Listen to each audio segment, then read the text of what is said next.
Yo, B Marsh Boxing back at it with another. Nah, this ain't a live stream, man. Been used to doing live streams lately.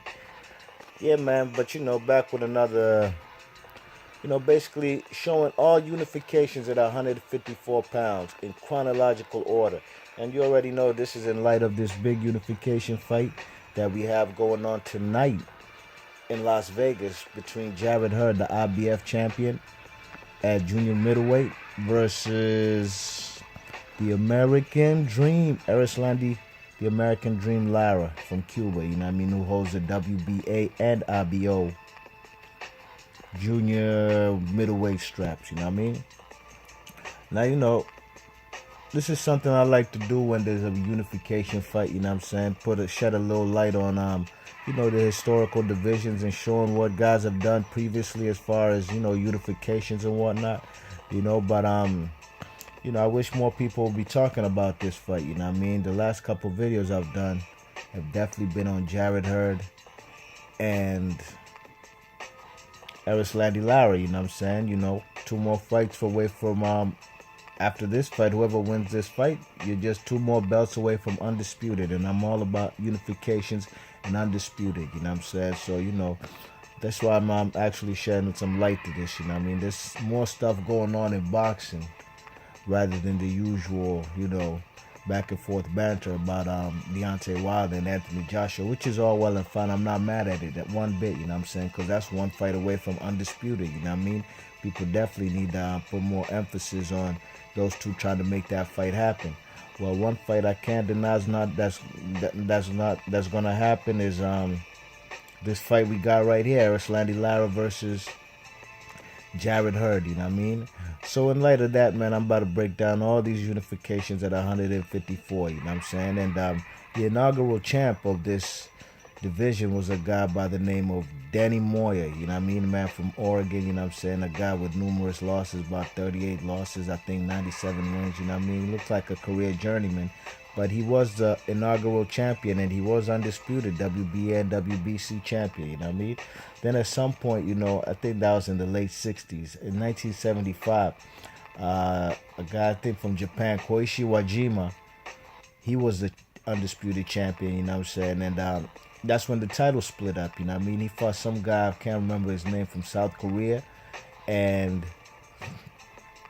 that guy became when he fought that one dude, that's when the titles got split up because Koichi Wajima was stripped of his WBC junior middleweight strap, And ever since then the titles have been split, And we'll get to when they did get unified up until they did get to undisputed, So B Marsh Boxing, let's get into it, The first unification fight, to my recollection, is right here. A guy by the name of Paul Vaden, IBF champion, He beat Vincent Pettaway for the IBF strap, He stopped him in the 12th round. A very good fight, That was incredible how he stopped the man in the 12th round. You check it, to become the IBF champion.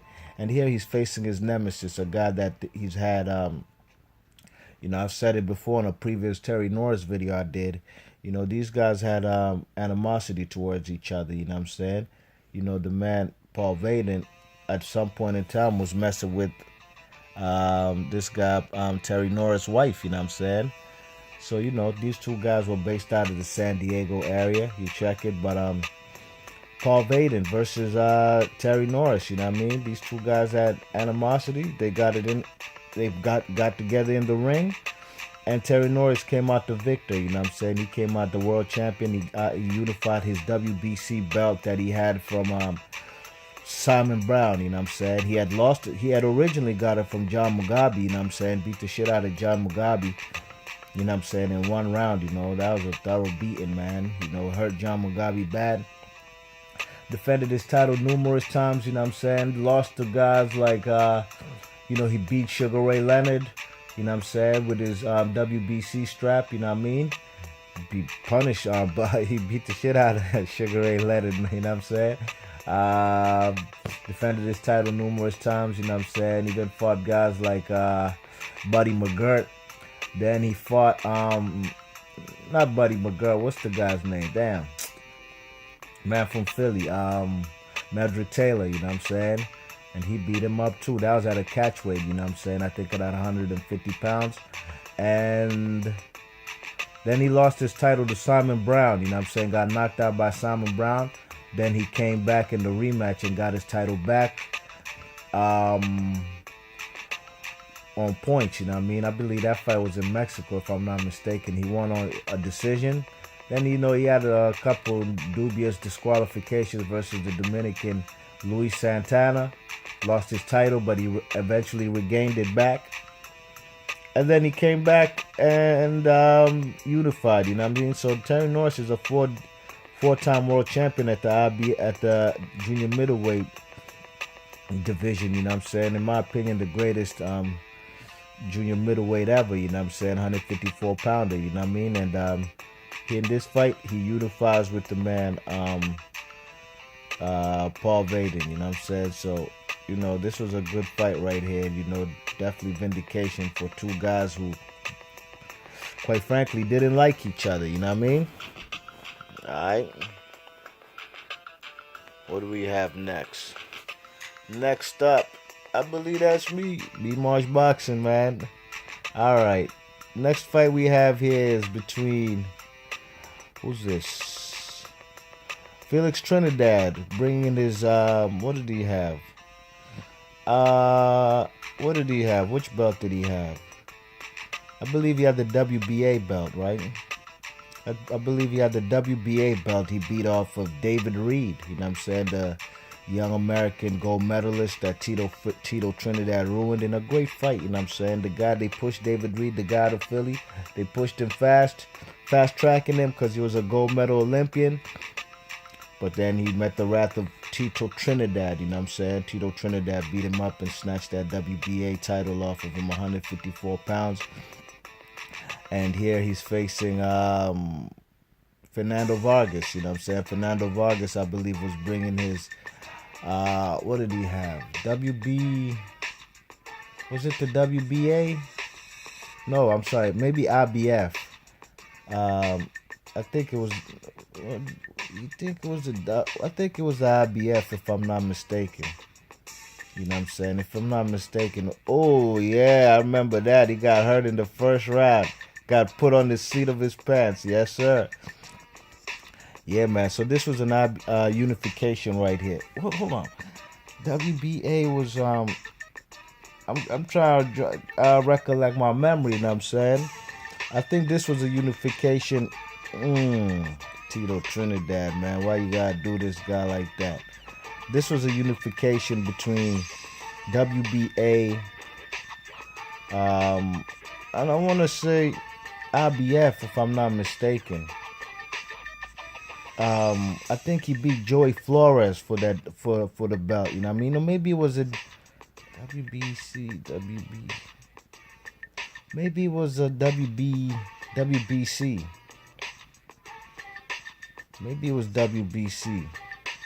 Hold tight, man. I gotta look that up, man. I can't even remember, man. It's been a while since I watched the man Fernando Vargas. You know what I mean? The man retired mad early.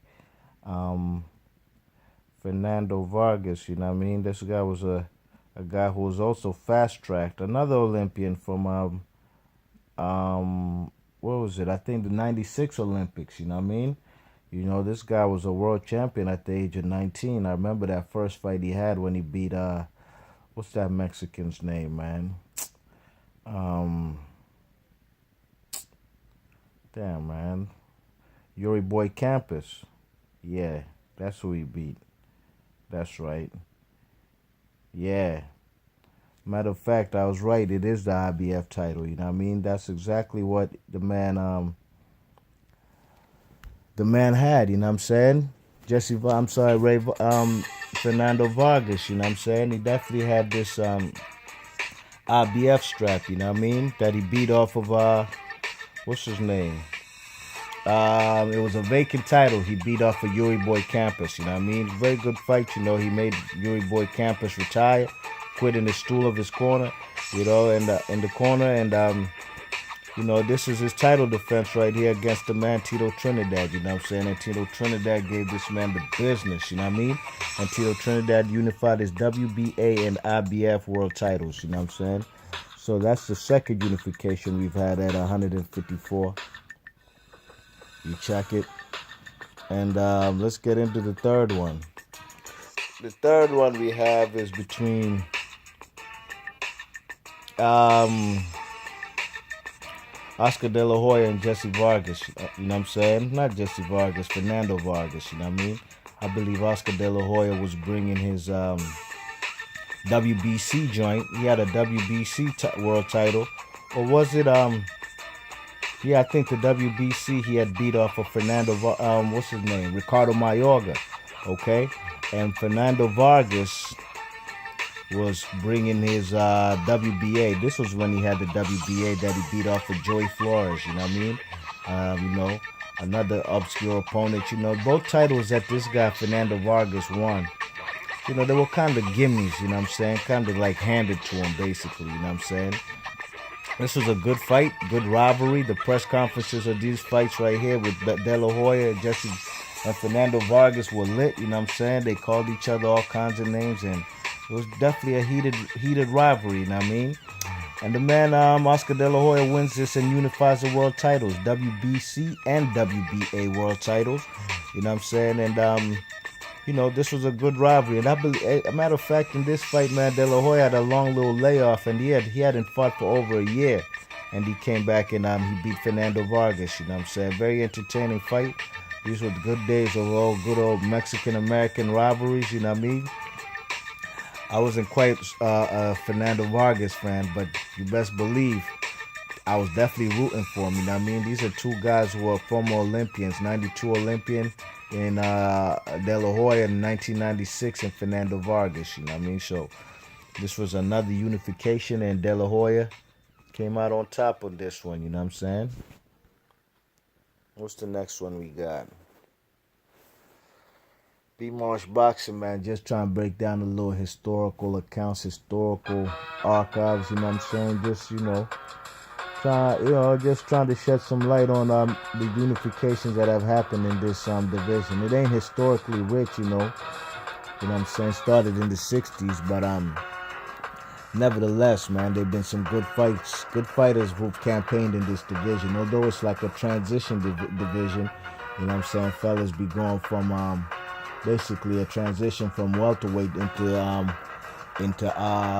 middleweight, you know what I'm saying? The more glamorous divisions, you know what I mean? Alright. What do we have here? What do we have here? What do we have here? We got Sugar Shane Mosley. Sugar Shane Mosley bringing his WBA and WBC world titles. He beat off of Oscar De La Hoya, you know what I'm saying? The second fight with De La Hoya was at 154 pounds, you know what I'm saying? You know, De La Hoya lost to Sugar Shane twice. Those are Sugar Shane's best victories on his resume. Or even Antonio Margarito, you know what I'm saying? At the time, Margarito was a force. And when Mosley beat him, he beat him, you know what I'm saying? But there you have him, Winky Wright bringing his IBF world title, you know what I'm saying, to the table. You check it, and, you know, this was a good fight right here, you know what I mean? Twice they fought. Winky Wright brought his IBF world title. Matter of fact, this fight right here is for undisputed, you know? It don't get no better than this, you know what I'm saying? Undisputed. Like I said, the last time it was undisputed up until this time when Winky Wright and Mosley fought was the Koichi Wajima guy, and that was 1975. You check it. So this fight right here is like in 2003, 2004, and you know, 20 years, almost 20 years later, the division gets an undisputed champion. Shane Mosley's a brave guy. He ain't fake on the man, Winky Wright, who couldn't get no opponents in the ring. People are faking on him.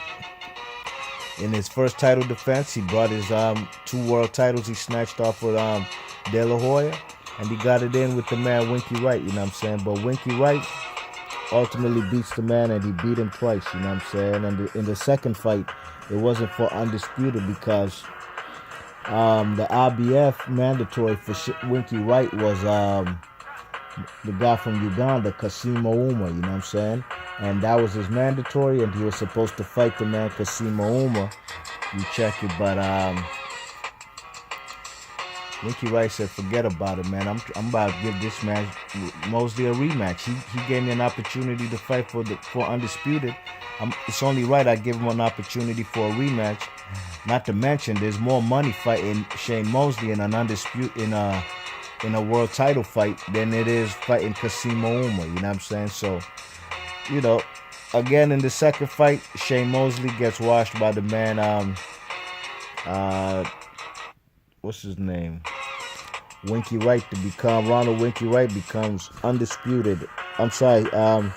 Yeah, in the second fight he wasn't undisputed, but he retains his 2 world titles. You know what I'm saying? You check it. So let's see, what do we have next? What's next up on the itinerary? Now this fight, I just put it in for visual purposes. You know what I'm saying? I don't know if I'd consider this a unification. Some might. I don't really consider the WBA regular world titles to be unified belts, you know what I'm saying? But hey, like I said, I'm not really counting it, but I'm putting it in basically for visual purposes, you know what I'm saying? Austin Trout bringing his WBA regular world title that he beat off of who'd he beat? He beat Miguel Cotto, matter of fact. Yeah, Miguel Cotto had suffered. No, matter of fact, no, I'm bugging. Miguel Cotto lost his super WBA world title to Floyd Mayweather, right? And Austin Trout had a WBA regular world title. He beat off of somebody. I can't even remember who he beat got that WBA regular world title from. You know what I mean? And so here he's in a quote-unquote unification, bringing that WBA regular world title, even though he had beat the man Miguel Cotto, you know what I'm saying? But Miguel Cotto wasn't bringing in no world title to that fight, you know what I'm saying? He had lost in his previous fight to Floyd, you know what I mean? So in this fight right here, which was a close fight, I had Canelo winning only because he dropped, you know what I mean? Dropped the man Austin Trout, you check it. If it wasn't for that knockdown, I would have had to fight a draw, you know what I mean? So Canoli's bringing his WBC world title that he got via decision versus Ricky Hatton's little brother Matthew Hatton. You know what I'm saying? Another gimme world title that the man Canoli got. You know what I mean? But it is what it is. You know what I'm saying? So like I said, just for visual purposes. Last but not least, the last unification we've had at this weight class is right here, man. Canoli versus Floyd Mayweather. Canoli's bringing his WBC world title. And to fight and his WBA regular world title to unify with Floyd Mayweather, bringing the WBA super world title at 154 pounds. You know what I'm saying? And this was a good fight right here. You know, one of Floyd Mayweather's best performances. You know what I'm saying? Beat the shit out of the bigger guy Canoli. Floyd looking in there like a little schoolboy. But he did his thing, you know what I'm saying? This is one of my most memorable Floyd Mayweather fights, you know what I mean? Just the way he defied the odds. A lot of people had Floyd Mayweather losing this fight or was supposed to lose this fight. But when they got in the ring with Canoli, it was a whole different story, you know what I mean? So yeah, there you have it, man. Floyd Mayweather wins this via decision. I had this fight 11 rounds to 1 for Floyd Mayweather. Easy work, you know what I mean? So, you know, B-Marsh Boxing, there you have it, man. Historical archives, historical accounts. Go check this video out in my playlist. I got a lot of historical account videos up in there, you know what I'm saying? And go check out my other playlist, you know what I mean? This is basically a breakdown of all the 154-pound unification fights that we've had in boxing history. B-Marsh Boxing, leave your thoughts and comments. Big ups to Jared Hurd and Arislandi Lara for trying to make this unification and making it happen. But most of all, big ups to the man Jared Hurd in his second title defense. The man first fought Austin Trout, former world champion. Now he's going for the biggest, baddest dude at 154 pounds, Arislandi Lara. Props to Jared Hurd. B-Marsh Boxing. Leave your thoughts and comments, and I'm gone. Peace.